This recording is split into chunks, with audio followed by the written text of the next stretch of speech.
ಓಂ ಗಂ ಗಣಪತಯೇ ನಮಃ. Spiritual vibes YouTube ಚಾನಲ್ನ ಎಲ್ಲ ಆತ್ಮೀಯ ವೀಕ್ಷಕ ಪ್ರಭುಗಳಿಗೆ ನನ್ನ ಅನಂತ ನಮಸ್ಕಾರಗಳು.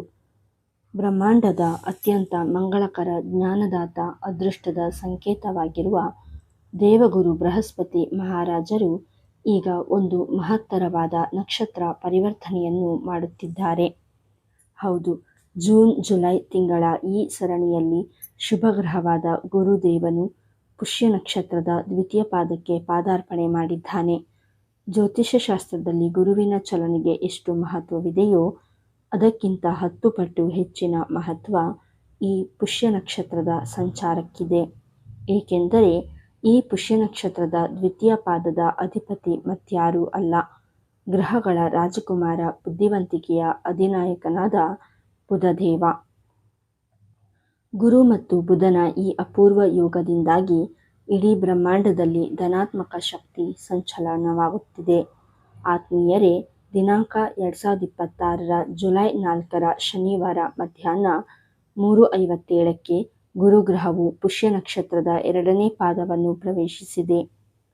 ಈ ಅತ್ಯಂತ ಪ್ರಭಾವಶಾಲಿ ಸಂಚಾರವು 2026 ಜುಲೈ 19ರವರೆಗೆ ಮುಂದುವರಿಯಲಿದೆ. ಈ 15 ದಿನಗಳ ಕಾಲ ಇಡೀ 12 ರಾಶಿಗಳ ಮೇಲೆ ಬಲವಾದ ಪ್ರಭಾವ ಬೀರಲಿದ್ದರೂ ವಿಶೇಷವಾಗಿ 4 ರಾಶಿಗಳ ಜಾತಕದ ಹಣೆಬರಹವೇ ಬದಲಾಗಲಿದೆ. ನಿಮ್ಮ ಜೀವನ ಶೈಲಿ ಬದಲಾಗಲಿದೆಯೇ? ನಿಮ್ಮ ಮಕ್ಕಳಿಗೆ ವಿದೇಶಿ ಶಿಕ್ಷಣದ ಯೋಗವಿದೆಯೇ? ಉದ್ಯೋಗದಲ್ಲಿ ಪ್ರಗತಿ ಸಿಗಲಿದೆಯೇ? ನಿಮ್ಮ ರಾಶಿಯು ಇದರಲ್ಲಿ ಇದೆಯೇ ಎಂದು ತಿಳಿಯಲು ಈ ವಿಡಿಯೋವನ್ನು ಎಲ್ಲೂ ಸ್ಕಿಪ್ ಮಾಡದೆ ಕೊನೆಯವರೆಗೂ ನೋಡಿ. ನೋಡುವ ಮುನ್ನ ಕಮೆಂಟ್ ಬಾಕ್ಸ್ನಲ್ಲಿ ಓಂ ಗುರುದೇವಾಯ ನಮಃ ಎಂದು ಬರೆದು ನಮ್ಮ ಚಾನಲ್ಗೆ ಈಗಲೇ ಸಬ್ಸ್ಕ್ರೈಬ್ ಆಗಿ. 4 ರಾಶಿಗಳ ಬಗ್ಗೆ ತಿಳಿಯುವ ಮುನ್ನ ಈ ಪುಷ್ಯ ನಕ್ಷತ್ರದ ದ್ವಿತೀಯ ಪಾದದ ಮಹಿಮೆ ಏನು ಎಂಬುದನ್ನು ಸಂಕ್ಷಿಪ್ತವಾಗಿ ಅರ್ಥ ಮಾಡಿಕೊಳ್ಳೋಣ. ಪುಷ್ಯ ನಕ್ಷತ್ರವನ್ನು ನಕ್ಷತ್ರಗಳ ರಾಜ ಎಂದು ಕರೆಯಲಾಗುತ್ತದೆ. ಇದು ಪೋಷಣೆ ಮತ್ತು ಸಮೃದ್ಧಿಯ ಸಂಕೇತ.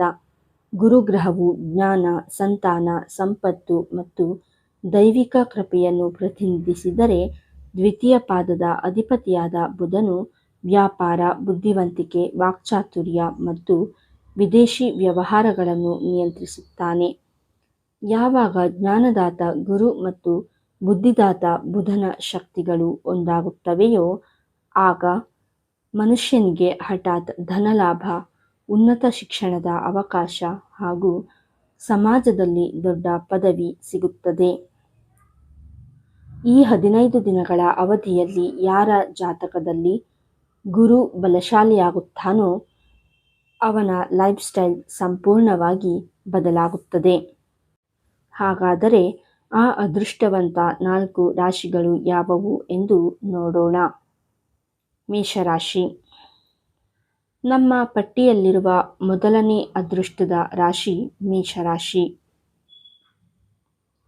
ಮೇಷರಾಶಿಯ ಜಾತಕದವರಿಗೆ ದೇವಗುರು ಬೃಹಸ್ಪತಿಯ ಈ ಪುಷ್ಯ ನಕ್ಷತ್ರದ ದ್ವಿತೀಯ ಪಾದದ ಪ್ರವೇಶವು ಅತ್ಯಂತ ಭವ್ಯವಾದ ಸುವರ್ಣ ಯುಗವನ್ನು ತರಲಿದೆ. ಜೀವನ ಶೈಲಿ ಮತ್ತು ಆತ್ಮವಿಶ್ವಾಸ. ಇಷ್ಟು ದಿನಗಳ ಕಾಲ ನೀವು ಅನುಭವಿಸುತ್ತಿದ್ದ ಆಲಸ್ಯ, ಮಾನಸಿಕ ಗೊಂದಲಗಳು ದೂರವಾಗಲಿವೆ. ನಿಮ್ಮ ಲೈಫ್ ಸ್ಟೈಲ್ನಲ್ಲಿ ಭಾರಿ ಶಿಸ್ತು ಬರಲಿದೆ. ಸಮಾಜದಲ್ಲಿ ನಿಮ್ಮ ಗೌರವ ಹೆಚ್ಚಾಗಲಿದ್ದು ರಾಜವೈಭೋಗದ ಜೀವನ ನಿಮ್ಮದಾಗಲಿದೆ. ನಿಮ್ಮ ಮಾತುಗಳಿಗೆ 4 ಜನ ಬೆಲೆ ಕೊಡುತ್ತಾರೆ. ಕೌಟುಂಬಿಕ ಸುಖ ವೃದ್ಧಿಯಾಗಲಿದ್ದು ಮನೆಯಲ್ಲಿ ನೆಮ್ಮದಿಯ ವಾತಾವರಣ ಇರಲಿದೆ. ಶಿಕ್ಷಣ ಮತ್ತು ವೃತ್ತಿ ಜೀವನ. ಮೇಷರಾಶಿಯ ವಿದ್ಯಾರ್ಥಿಗಳಿಗೆ ಇದು ಅತ್ಯಂತ ಸಕಾರಾತ್ಮಕ ಸಮಯ. ಸ್ಪರ್ಧಾತ್ಮಕ ಪರೀಕ್ಷೆಗಳಿಗೆ ತಯಾರಿ ನಡೆಸುತ್ತಿರುವವರಿಗೆ ಯಶಸ್ಸು ಕಾಯಂ. ಇನ್ನು ಉದ್ಯೋಗಸ್ಥರಿಗೆ ಕೆಲಸದ ಸ್ಥಳದಲ್ಲಿ ಉನ್ನತ ಅಧಿಕಾರಿಗಳಿಂದ ಪ್ರಶಂಸೆ ಸಿಗಲಿದೆ. ದೀರ್ಘಕಾಲದಿಂದ ಬಾಕಿ ಉಳಿದಿದ್ದ ಪ್ರಮೋಷನ್ ಅಥವಾ ಸಂಬಳದ ಹೆಚ್ಚಳ ಈ 15 ದಿನಗಳ ಒಳಗೆ ನಿಮಗೆ ಸಿಗುವ ಸಾಧ್ಯತೆ ದಟ್ಟವಾಗಿದೆ. ಅಪೂರ್ಣಗೊಂಡಿದ್ದ ನಿಮ್ಮ ಪ್ರಾಜೆಕ್ಟ್ಗಳು ಸುಲಭವಾಗಿ ಪೂರ್ಣಗೊಳ್ಳಲಿವೆ. ಆರ್ಥಿಕತೆ ಮತ್ತು ವಿದೇಶಿ ಪ್ರಯಾಣ. ಧನ ಸಂಪತ್ತಿನಲ್ಲಿ ಅಪಾರ ವೃದ್ಧಿಯಾಗಲಿದೆ. ಹೂಡಿಕೆ ಮಾಡಿರುವ ಹಣದಿಂದ ದ್ವಿಗುಣ ಲಾಭ ಸಿಗಲಿದೆ.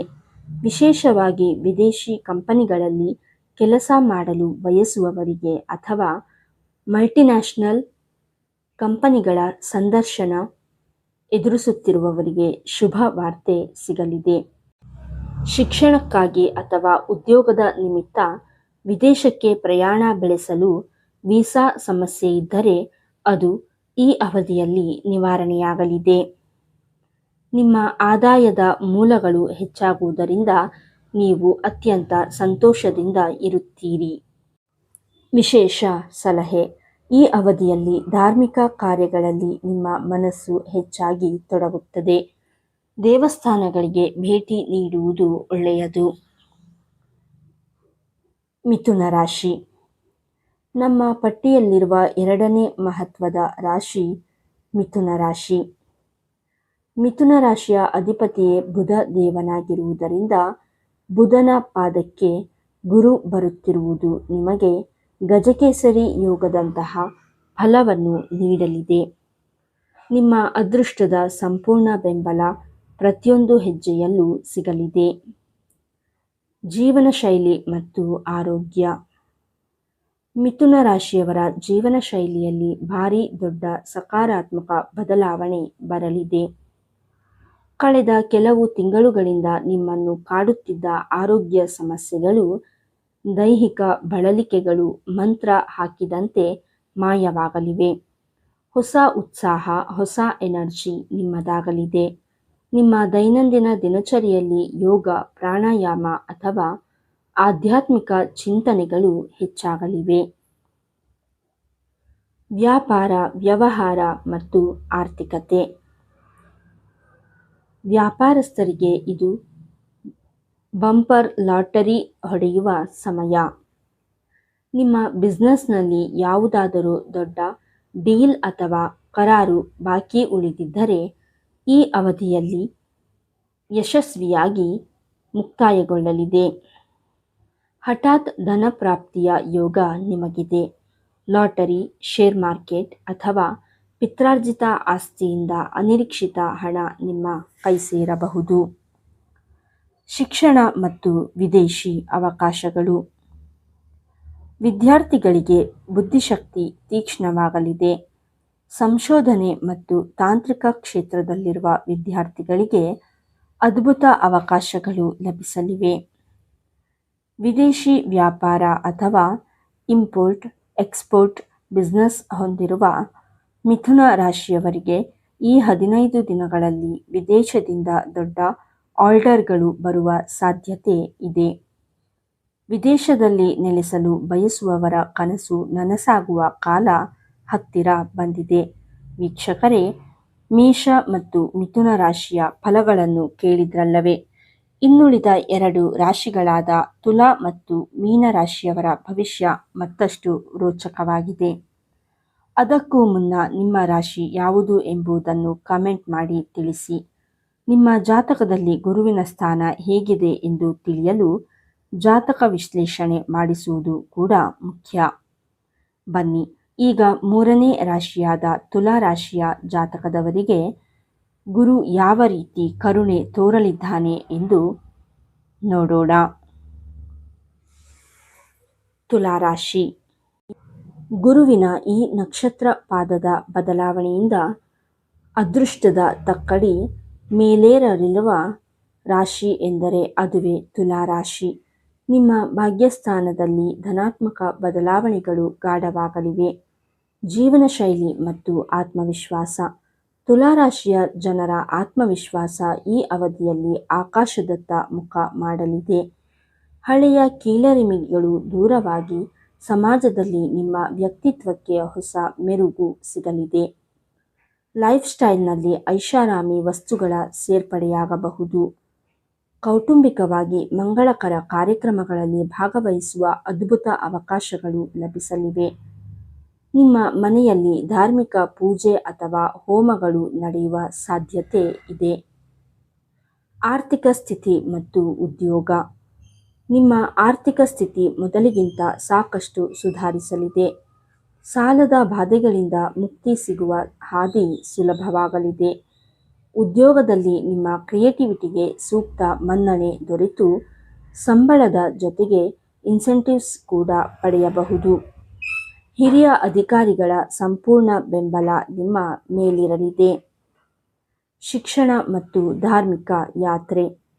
ತುಲಾರಾಶಿಯ ವಿದ್ಯಾರ್ಥಿಗಳಿಗೆ ಶಿಕ್ಷಣಕ್ಕೆ ಸಂಬಂಧಿಸಿದ ಕ್ಷೇತ್ರದಲ್ಲಿ ಮುಂದೆ ಸಾಗಲು ವಿದೇಶಿ ವಿಶ್ವವಿದ್ಯಾಲಯಗಳಿಂದ ಆಫರ್ ಲೆಟರ್ ಬರುವ ಸಂಭವ ಹೆಚ್ಚಾಗಿದೆ.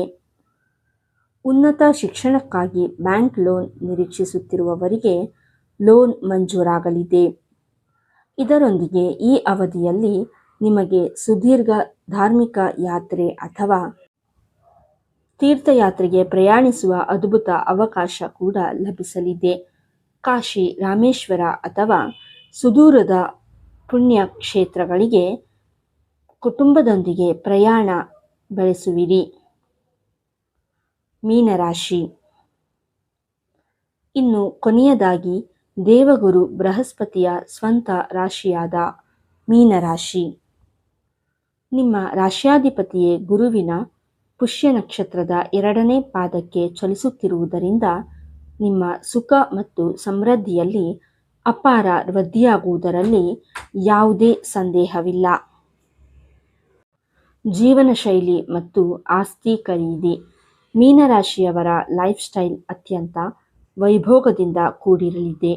ಇಷ್ಟು ದಿನ ನೆನೆಗುದಿಗೆ ಬಿದ್ದಿದ್ದ ನಿಮ್ಮ ಹಳೆಯ ಯೋಜನೆಗಳನ್ನು, ಕನಸುಗಳನ್ನು ಮರುಪ್ರಾರಂಭಿಸಲು ಇದು ಅತ್ಯಂತ ಶುಭ ಸಮಯ. ಹೊಸದಾಗಿ ಭೂಮಿ ಖರೀದಿ ಮಾಡಬೇಕು, ಸ್ವಂತ ಮನೆ ಕಟ್ಟಬೇಕು ಅಥವಾ ಹೊಸ ವಾಹನ ಖರೀದಿಸಬೇಕು ಎಂದು ಯೋಚಿಸುತ್ತಿರುವ ಮೀನ ರಾಶಿಯ ಜನರಿಗೆ ಈ 15 ದಿನಗಳ ಅವಧಿ ಅತ್ಯಂತ ಸೂಕ್ತವಾಗಿದೆ. ನಿಮ್ಮ ಇಷ್ಟಾರ್ಥಗಳು ಸಿದ್ಧಿಸಲಿವೆ. ವೃತ್ತಿಜೀವನ ಮತ್ತು ಹೊಸ ಅವಕಾಶಗಳು. ವೃತ್ತಿಜೀವನಕ್ಕೆ ಸಂಬಂಧಿಸಿದಂತೆ ಕ್ಷೇತ್ರದಲ್ಲಿ ನೀವು ಶೀಘ್ರದಲ್ಲಿಯೇ ಸಾಕಷ್ಟು ಪ್ರಗತಿಯನ್ನು ಗಳಿಸುವಿರಿ. ನಿರುದ್ಯೋಗಿಗಳಿಗೆ ಪ್ರತಿಷ್ಠಿತ ಸಂಸ್ಥೆಗಳಿಂದ ಕೆಲಸದ ಆಫರ್ಗಳು ಹುಡುಕಿಕೊಂಡು ಬರಲಿವೆ. ನೀವು ಪ್ರಸ್ತುತ ಮಾಡುತ್ತಿರುವ ಕೆಲಸದಲ್ಲಿ ಹೊಸ ಜವಾಬ್ದಾರಿಗಳು ಸಿಗಲಿದ್ದು ಅದು ನಿಮ್ಮ ಭವಿಷ್ಯದ ಏಳಿಗೆಗೆ ನಾಂದಿ ಹಾಡಲಿದೆ. ಉನ್ನತ ಶಿಕ್ಷಣ ಮತ್ತು ವಿದೇಶಿ ಪ್ರಯಾಣ.